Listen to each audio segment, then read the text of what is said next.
Funding for this podcast is provided in part by the IPM Network through the USDA National Institute of Food and Agriculture and by various commodity groups through checkoff dollars, including the United Soybean Board, National Corn Growers Association, and Cotton Incorporated.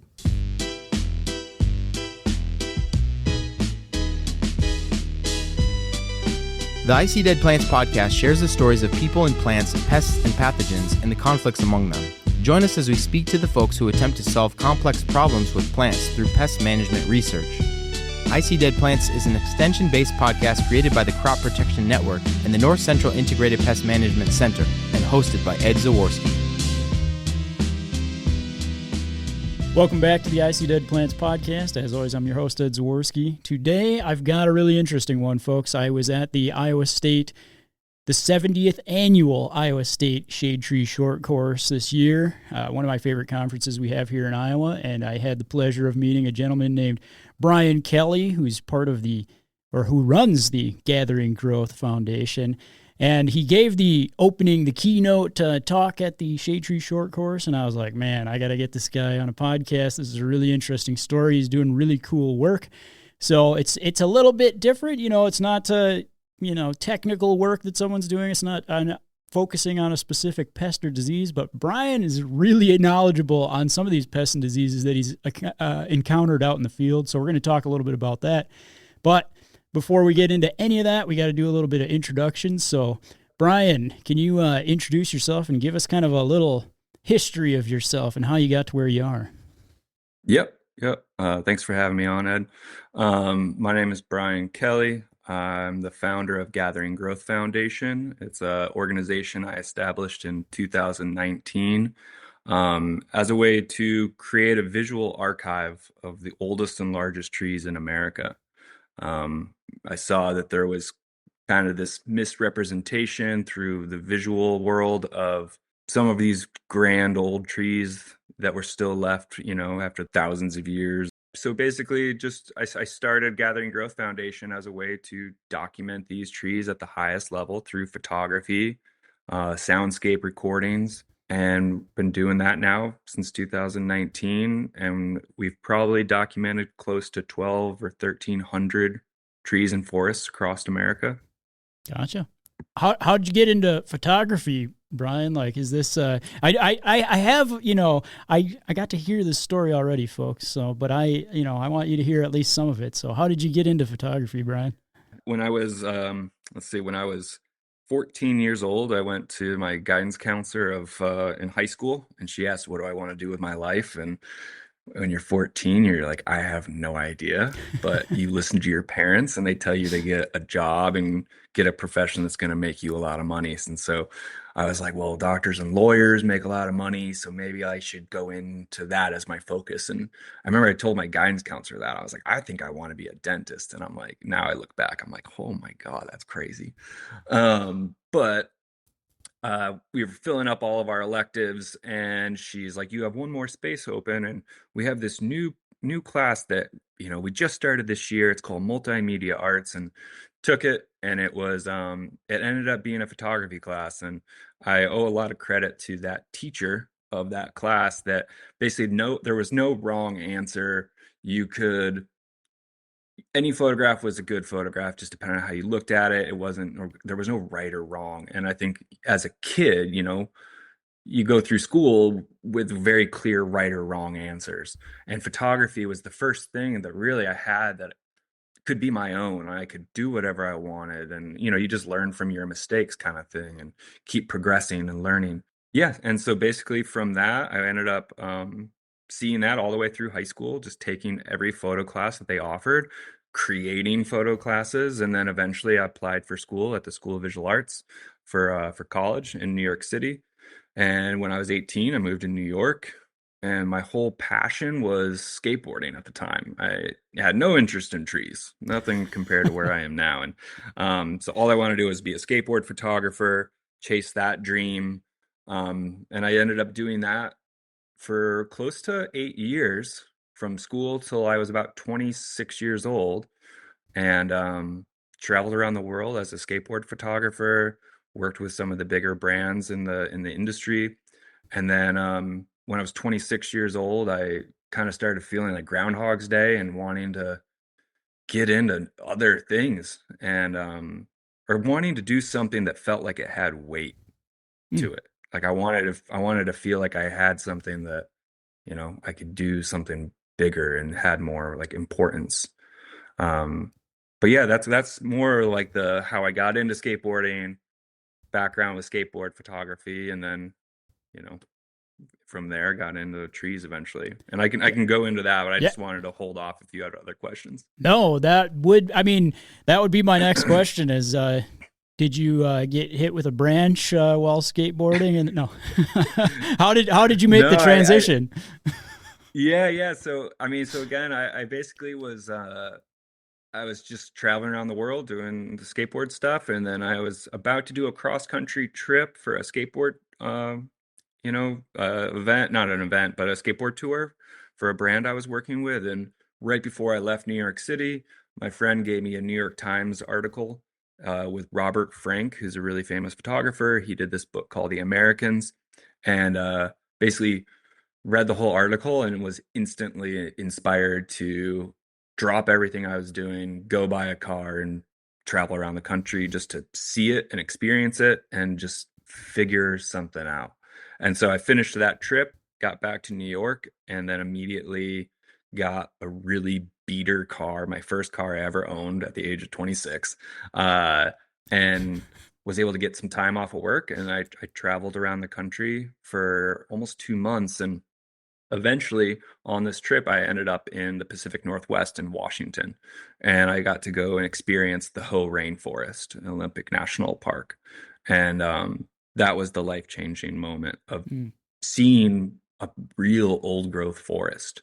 And I think as soon as you feel the weight of an old growth forest, the towering trees, you start to have this like shift in your perspective of like a timeline of the world.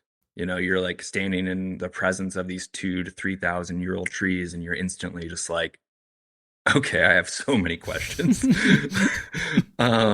Especially just because like coming from spending the last 26 years of my life in New York State, where I didn't really know about this existing elsewhere. You know, like I didn't know that a forest like this even existed. I was just so into New York City and skateboarding that it was concrete and skateboarding, big buildings and commercial photography. Um, and so once I saw these trees, I was just hooked. I wanted to see more. I wanted to photograph more. And this was still like I didn't really know what I was doing. I was just I knew that I knew that it was changing me in some way.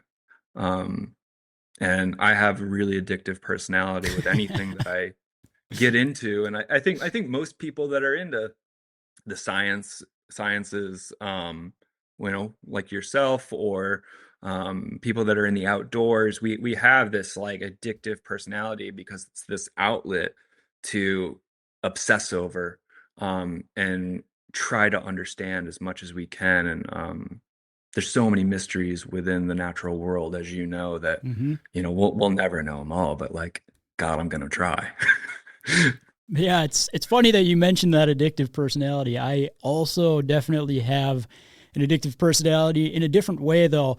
I was describing to my wife. I was describing you to my wife, and I was telling her, Yeah. I was like, man, this guy was really interesting to talk to. We had a lot of common interests and similar personalities. I told her, but I said he's like me, but he's lived a 10 times more interesting life. In that, I was so inspired by your talk. Just the idea that Oh, you thank you.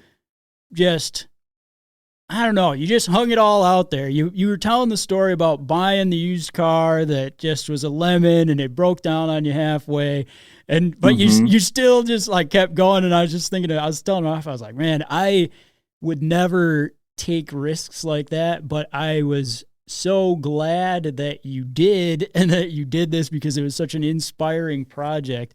Um, Yeah. so, but anyway, Yeah. I want to get into Yeah. it. No, Oh, go ahead. no, I was just gonna say, I feel like I was at a point in my life too, just to, add and build upon what you were just saying of like, really trusting my gut. Yeah. I fully like anytime that like you get that upset tummy turn feeling of like nervous, like you're scared to take that next step, as you should be, because it's unfamiliar territory. And I think I also got lucky with the people I was surrounding myself with. I think we were all in this like seeking Mm. adventure, wanting to get into the mountains. We like, I had just had this incredible experience of traveling around the country. And I think it was also at the time, it was when a lot of videos were coming out on the internet, because this was like right as Instagram was like building. It wasn't to the Yeah. monster it is now. It was just kind of starting. So you were also seeing like all these amazing like photographers or videographers like also having these experiences, and you're like, okay, well, like they're doing it. Like, or you would like go on YouTube. I still remember before I did any of this, like North Face put out this video with the Cat Stevens song Miles from Nowhere. And it's like so inspirational just Mm. to like get out there and just try something. Um, so I think it was just like a perfect storm of Uh, inspiration, the right friends. I had a boss that was, supportive of my pursuits outside of work. He wasn't sure. like, you work for me and that's it. He's like, go experience life, Yeah. And I think that, like, again, I had a great art teacher, photography teacher that allowed me to grow. I had parents that were very supportive with my ambitions in life. And then also a boss at the time that wanted me to keep going. So I think I just had the right people in my corner to allow me to feel like, yeah, go do it. I mean, you hear it all the time. People saying, the proverbial, follow your dream. It's so easy to kind of talk yourself out of it. Like you can come up with a million reasons why it'd be risky and why it wouldn't work. But like I said, I'm glad that you did do it because Me it's too. some Me cool too. stuff. So Honestly, like I'm so glad that I took those risks. Because it would be a completely different life. And I don't think it would be a life that I would be like disappointed in any way, sure, but it would just be very, very different. Um, or maybe I would have eventually found it again, but I sure, don't know. It would have just taken maybe a little bit longer.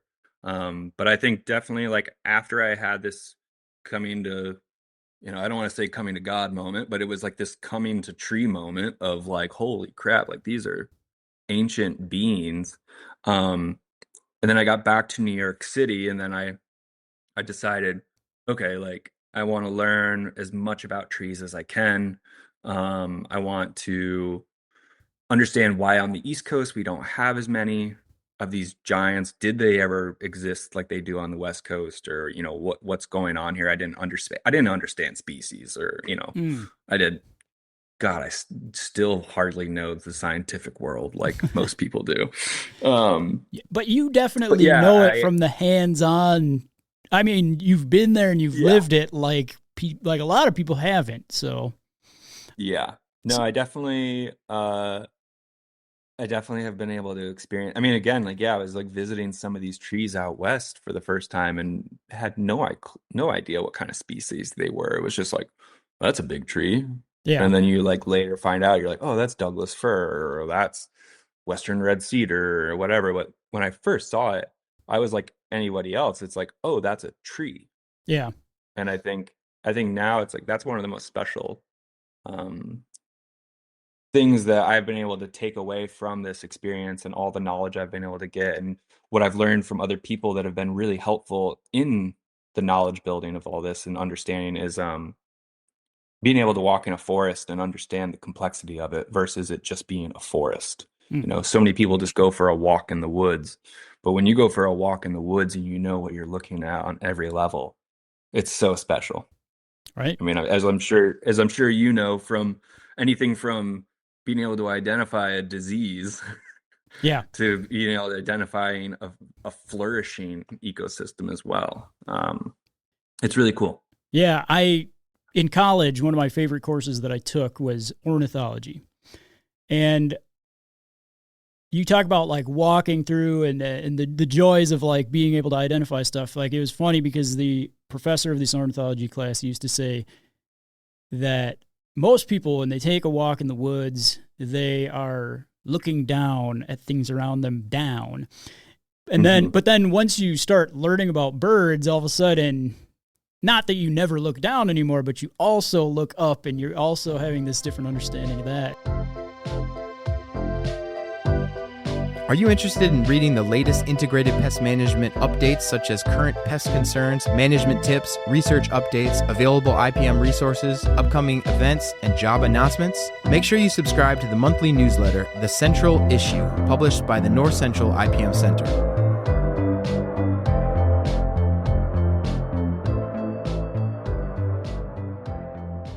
So, Brian, what is a champion tree first off? Yeah. A champion tree is a nominated tree through a point system that was established by American forests in the 1940s. And it's through a point system based off of the circumference of a tree in inches, the height of a tree in feet, and then an average crown spread. And you add up all these points and it gives you a total point, and then you compare those with, all the other white oaks that have been nominated, all the other coast redwoods that have been nominated. Then you eventually find a champion based off that point system and who's been nominating things. And so when I was coming back off that trip that I talked to you about, when I went out to the Pacific Northwest for the first time, Yeah. I got back to New York City and I was just trying to learn as much as I could about trees, going down the Google rabbit hole of like, you know, big trees, New York, big trees, Florida, big trees, California, and just trying to find everything I could about it. Oh, yeah, yeah. Eventually, I found champion trees. And Mm-hmm. so it led me to American Forest's website. And when I got on it, I was like so excited. I was like, okay, like here's like this complete list of all these trees. I can't wait to look at all the photos because I was just such a visual person then. And I still am. Um, and a lot of the photos were just, there were either no photos of the tree, and I was like, man, this thing is like huge, and I really want to see this photo, but I can't.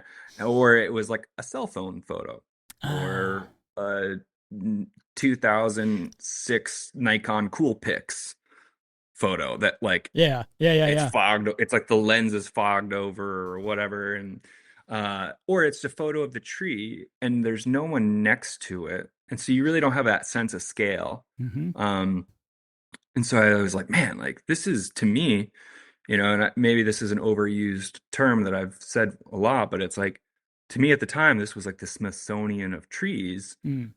Here's this collection, like, and it was underrepresented. And so I reached out to American Forest. It's like, hey, you guys got something amazing. I want to help make it better. Um, can we work together? And they're like, absolutely. Like, this sounds great. I'm like, great. Like, how do we do this? And like, well, we don't have any money. So like, you got to figure it out. And so it took me about a year and I was able to find some funding. Um, and basically like started as a contractor for American Forest, um, as their champion tree archivist. And Mm. so I built out a van with a friend in Brooklyn and on the streets, because at the time, they don't have a garage. I have a one bedroom apartment that I don't have any space for. So on the streets of Brooklyn, we, next to a coffee house that we used as our bathroom, we built out a van, and took about 4 months. And then at that time, I had started plotting out a whole map of the United States. And, at the time that I was starting with them, there were 795 verified national champion trees. Oh my And gosh. so looking at that map and where everything was, I was like, okay, 795. And I like broke it down. I was like, if I get this many a year, okay, 10 years, 10 years, I got this. And I was like, cool, I'm about to like start this 10-year journey. Like, I'll figure it out. I'll just keep getting funded. And that was really the goal. And I mean, it still is to some degree. Yeah. Um, and so I basically set off, and for roughly 2 years, I like lived on and off out of a van, traveling around the country, documenting champions for them. Mm. it was incredible. It was definitely an experience that, I miss the van life, like, just being able to like be out of there full time and just having like, if anybody's ever like lived out of a van and had that type of freedom, it's like, it's incredible. You can do whatever you want, whenever you want. I And also, it was an incredible moment because I actually, I felt like I had purpose. I felt like I was working towards this thing that was bigger than myself. I was going to be able to contribute mm, to the greater good of something. I'm still trying to figure that out, even with gathering growth. Is um, at the end of my life, what will this archive represent, kind of thing. sure. But So I did that for about 2 years, and then I started having this, while I'm doing all this documentation, I'm starting to have the realization of like, well, there's trees that are like almost as big. They're like 10, 20 points below this one. They're still incredible in size. Oh, well, that one's actually like larger in wood volume Mm, than the champions. You start understanding that because like the point system really the trees that benefit from the point system are the ones that have the huge flared buttresses, mm, because mm. you're going to get the most points from your circumference. And so then I start learning about wood volume trees, or you start learning about height records, trees that are just growing in these ravines that are like breaking records for their species. Old trees, old growth forests. And so it was opening all these doors as I was continuing to travel and learn and talk with people of like, man, there's just like endless possibilities with the documentation aspect of trees. I don't want to ever limit myself. Mm. So let me like kind of break off and start my own thing and go past just champion trees. Ah, And okay. that was the infancy of, or like the catalyst to starting Gathering Growth Foundation. Gotcha. That was when I was really like, okay, I'm gonna like turn this idea into something bigger. I want to be able to start my own organization, and I wanted to be able to have more control over the archive. And it, as anybody is aware of, when you work for other people, it's work. Sure. It still can be fun, but it's work. But when you're doing your own thing, it's like pure and it's pure joy at all times.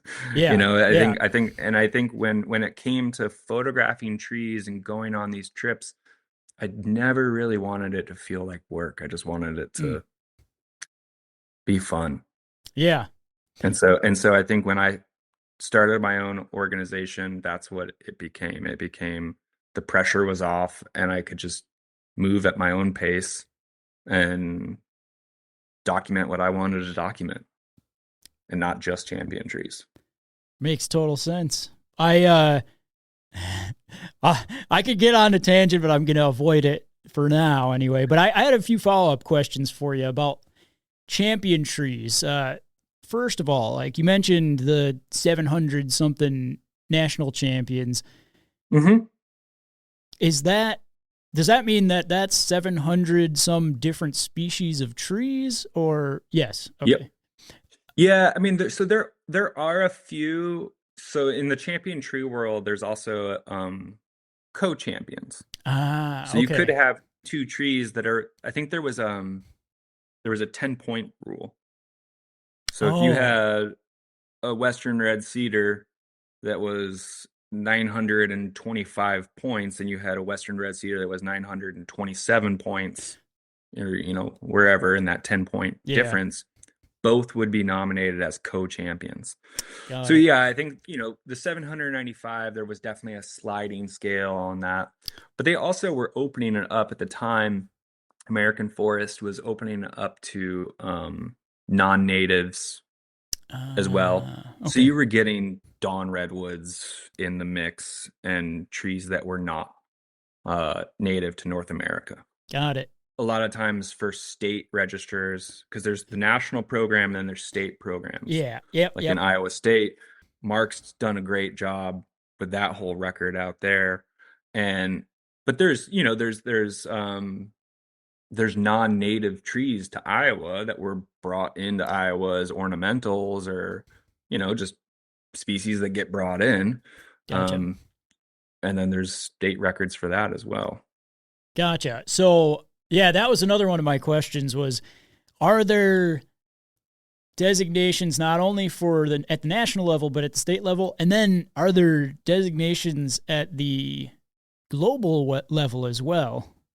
Or Um, I'm just curious. I don't know if there's a global registry. I've Hmm. never thought about that. Hmm. Um, I know within certain states they even go down to county. Oh, okay. Hmm. I'm trying to remember which one. I think like Maryland does by county. So certain, they'll be like, oh, this is the largest white oak in this county, Yeah. whatever.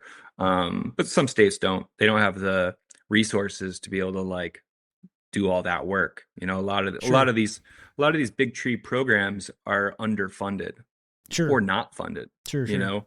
I think I think that was one of the other things was that when I was first starting off with all this, there's no funding for going out and measuring, finding and photographing big trees. So you kind of have to like you have to make it into interesting into a way that like gets people that they want to become engaged in it. And that's, I think that's another part of what I'm doing with Gathering Growth or what I have ambitions for is to make it something that gets people interested in big trees that, might draw attention from corporate sponsors or people that want to do, philanthropic giving, that they love what this mission is and they want to support it.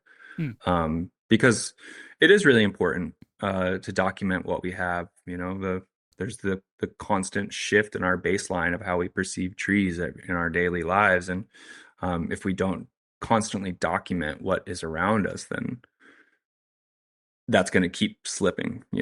Yeah.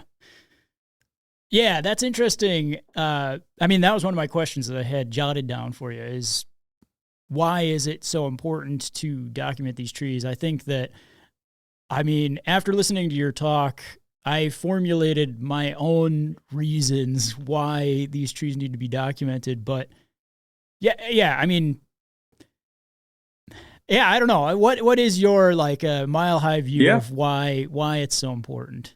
And I guess that Well, plays into the mission of Gathering Growth as well. But yeah, what do you think? one, I think that from the documentation aspect of the trees, I believe it is really important to um, photograph them not only to just document them, not just to go out with your cell phone and document it, but to try to do the tree the best justice with creating um, a photograph that is compelling, aesthetically beautiful, shows the structural beauty of a tree to make someone stop and think about that tree. The same way that, um, look back to 1916, the formation of the National Park Service. Um, no one from Congress was going out to these places. They were all, on the East Coast. And you had people like Ansel Adams or other famous photographers or even painters going out and documenting these landscapes. And, the landscapes were already beautiful. It just was a matter of the light and the composition and figuring out the best timing of the day to photograph them. And then they created these national park portfolios with all these images. And then they went back to Congress and showed them these photos as a way to sell the idea that, hey, these places exist. We need to protect them. And I think that's a similar concept that I want to try to address with, some of these trees that are ancient or the old growth forests that we still have, or second growth forests or rare forests, rare species, like on the East Coast, there's only two old growth American holly forests left. One is in New Jersey and one is in Long Island, New Hmm. York. Um, and so like, they're probably like 300-year-old American holly trees. And it's in this double dune. It's called the Sunken Forests. And it's in Fire Island National Seashore. Um, but it's like hardly anybody knows about it. Yeah. And so And so you basically have to show people why it's important. And in today's world, everybody reacts to visuals, because that's our whole life now with our phones or Yeah. computers or whatever.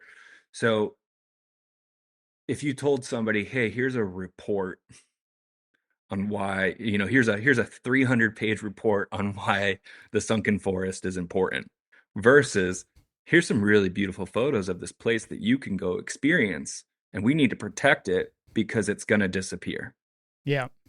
And so that's kind of, again, going back to why I want to do what I do with Gathering Growth is I want to be able to not only just keep doing what I'm doing, but I want to try to draw attention um, to land trusts or nonprofits or other environmental nonprofits that are trying to do similar things of protecting these landscapes. All right, well, maybe hire us to go and document these landscapes and help you make a compelling case of why it's important. Um, and I think that's like a little bit of a part of what I want to try to do with the future of Gathering Growth is, you know, allow our expertise in the documentation aspect to help protect these places because, um, you know, as like, not to read script too much, but um, like the Gathering Growth philosophy is that, we have the belief that conservation is not only a scientific or regulatory act, but a cultural one. Before a landscape can be protected, it must be known. And before it can be known, it must be remembered. And I think that's the best way you can do that is through photography.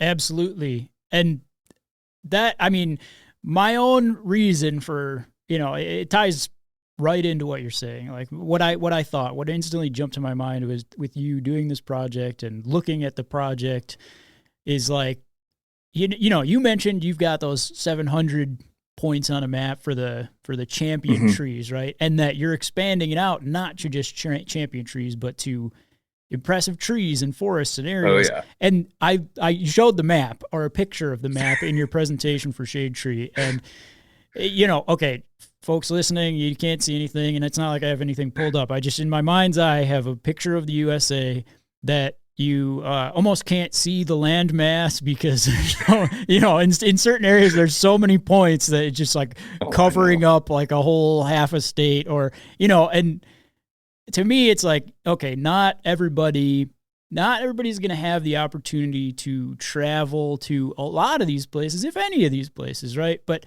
what you're doing is making it so that someone could still, at least to some degree, experience these things and understand how important it is. Because to me, the United States has historically done a great job as far as like globally is concerned of preserving some of these natural areas, some better than others, obviously, but I mean, we have some of the greatest natural areas preserved that people come from all over the world to see.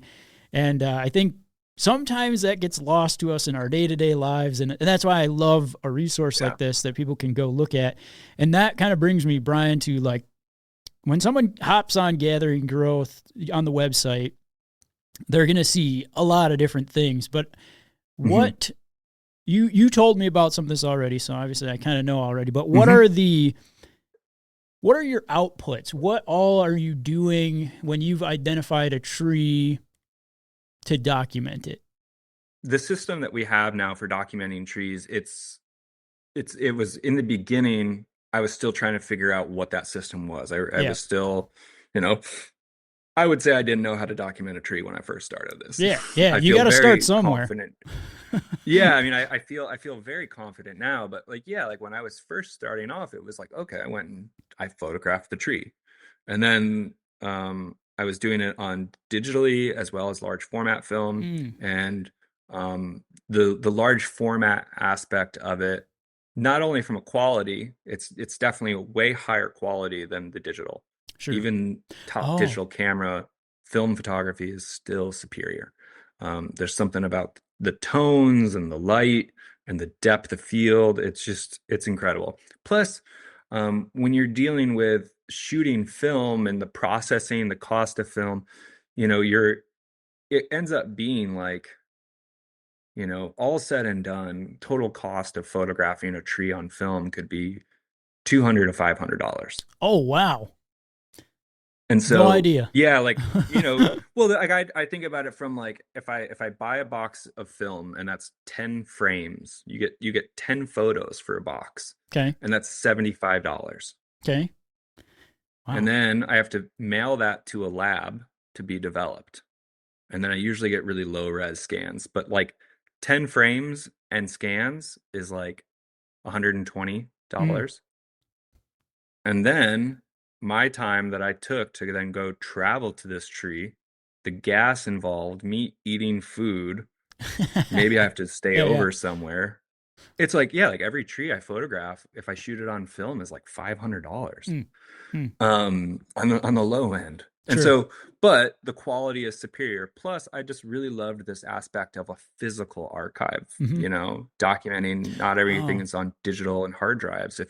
If tomorrow all my hard drives went up in flames, I'd have the physical archive still. gotcha. And I think that's a really important, aspect of it.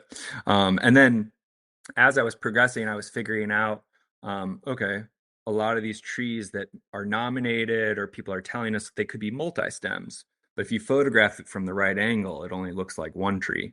And so I really always wanted to be able to make sure that in representing this tree, you were showing, you weren't trying to hide anything Got it. essentially. Yeah. So I always try to show it as from many angles as possible. And then also include someone in there for a sense of scale, because I think once you put a person in, it really gives more perspective on that. Hmm. And then also if you go to, a tree and it has leaves on the ground that are fresh enough, and you can definitely distinguish that it's that species, that's also really important. So I was bringing my still life photography background into this, and creating like a little mobile still life studio where a lot of these trees I'm photographing, I'm also documenting their leaves, fruit, seeds, whatever it's putting out, as a way just to verify the species. Hmm. And then also doing bark textures. I think it's really important, especially on some of these trees that are maybe really old for their species or in an area where it's getting really weathered. And so the bark is like unfamiliar to most for this Sure. species. Yeah. And so it's cool to be able to see that, because like again, I think that's another part of like representing uh how old some of these trees are, is Yeah. that it's so unfamiliar to what we're used to.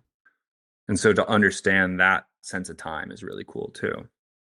So yeah, like, and then the soundscape recording aspect of all this was something as a photographer, I've always been limited to a print, Yeah. a digital photograph, and I wanted to be able to bring in this other dimension of, experience. And so, without having to do video work, I brought in like a little, what do you call them, Like a mics, lapel mic or something. like I'm trying to remember what it's called, like a Rode mic. No, not a Rode mic. Zoom, Zoom mic. Okay. Basically, just like a little, yeah, like a little. I think they're just called Zoom mics. And you basically just put like the little dead Dead cat cat on over it there. or whatever Yeah. they're called. Knock out the And wind. yeah, yeah, and you let that rip for an hour, because a lot of times when I go photograph these trees, I'm spending, anywhere from 45 minutes, depending on the light, to a full day Yeah. if I have the ability. Less so now because I got a kid. But definitely in the early days of when I was living out of the van, I would go and spend a day or 2 days with the tree, because if I show up at the tree and it's a completely rainy day, but tomorrow's looking good, so I just camp next to the tree if I could, and or go find a hotel and come back or whatever it was. Because I wanted to be able to represent that tree as best as possible to make sure that people knew it existed and it was this beautiful thing, or at least it was documented at a high level of that consideration. Because also, it's like a lot of these trees have maybe been growing for 300 to 800 years old. Yeah. The least I can do is spend a day with it. When I was kind of going through the stuff that you had for each particular tree, I landed on the sound recordings at one point, and I was like, I don't know, maybe it was like whatever you want to say, my diligence to, kind of experience things before I start recording. But I listened to a couple of them, not, all the way through, but admittedly, but Yeah. I just put them on while I was working, and it was really interesting to me. It kind of ties into, we were talking before we started recording that we both listened to a popular podcast called the Meat Eater podcast, and they had a guy on just recently that was talking about animal languages, like how do animals communicate with each other and what might the meanings be. And he made this point that he does an exercise with a class that he teaches where he tells the students to sit in the woods for an hour and to just listen and write down what they hear and what changes over time. And he was pointing out that a lot of the students notice that, when you first walk out into the woods and you sit down, there's no noise, there's nothing. And then after a certain amount of time, you start to hear more and more noises as the wildlife becomes more comfortable around you because you're not making noise anymore. And I noticed that with some of these recordings that you had, because you would walk up and you would introduce what tree the recording was of and where it was and the pertinent information. And then, as time went on, you'd start to hear more and more things happening, and you'd hear like squirrels running around on the tree and stuff like that. So I thought that was a really cool idea to, even for, if you looked through the website and you found a particular tree that you were really interested in, you could further immerse yourself into what it would be like to be there. So I thought that was a really cool thing. It's awesome. And it's funny because even I've gotten hit up by certain professors, specifically in California, where I was doing a lot of the early sound recordings, and they were wanting to hear if certain birds were in certain areas at certain times of the year. That's cool. It's almost like the archive goes beyond it just being about trees. It's about the environment of where these trees are and who's in that environment. But yeah, it was cool. Yeah, and to your point, I definitely remember like with certain trees, like going up to these spaces, and I'm making noise, I'm going around, I'm trying to be quiet, but and the birds are just going off, especially the ravens. And then as soon as I sit down, they start becoming quiet too. A little bit sometimes, because then they would be like, all right, he's not a threat anymore. That wraps up part 1 of my interview with Brian Kelley and the Gathering Growth Foundation. Make sure you tune in next week for part 2. Thanks for listening, folks. I See Dead Plants bridges the gap between plant science research and the impact it has on our daily lives. It is brought to you by the Crop Protection Network and the North Central Integrated Pest Management Center, which are both partially supported by the USDA National Institute of Food and Agriculture. For more information on today's topic or other pest management issues, check out our show notes, cropprotectionnetwork.org or ncipmc.org. Remember, this information is for entertainment purposes only. The statements made in this podcast should be interpreted within the limited context of the particular topics being discussed. Contact your state extension program for local information on pest management. For the full non-discrimination statement or for accommodation inquiries, go to cropprotectionnetwork.org/about. Music written and recorded by fellow plant pathologist Sean Toporek. Thank you for listening to I See Dead Plants.